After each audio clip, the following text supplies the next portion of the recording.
BNP গণরায়কে উপেক্ষা করে ফ্যাসিবাদের পথে হাঁটা শুরু করেছে বলে মন্তব্য করেছেন ১১ দলীয় জোটের শীর্ষ নেতারা। রাজধানীতে ৪ দফা দাবিতে বিক্ষোভ সমাবেশে নেতারা বলেন, গণরায়কে হাইকোর্ট দেখালে জনগণ রাজপথে মোকাবিলা করবে। গণভোটের পক্ষে বিপক্ষে থাকা নিয়ে বিএনপি মুনাফিকি করেছে বলেও মন্তব্য করেন জোটের নেতারা।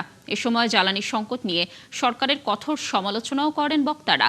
বিএনপি সরকারের বিরুদ্ধে প্রথমবারের মতো মাঠের কর্মসূচিতে জামায়াত, এনসিপি সহ ১১ দল।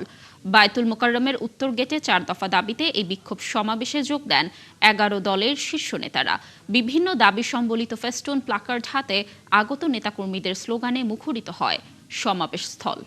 আমরা বাংলাদেশে ইতিবাচক রাজনীতি করব, সেটার অর্থ হলো সরকার যদি সংস্কার করে, জনস্বার্থে কাজ করে, সহযোগিতা দেব। জনস্বার্থের বিরুদ্ধে গেলে রাজপথে প্রতিবাদ, সংসদে প্রতিবাদ হবে। জনগণের সংবিধান, আর সেই সংবিধানে জনগণের কথাগুলো থাকবে, তার অন্যথা আমরা হতে দেব না।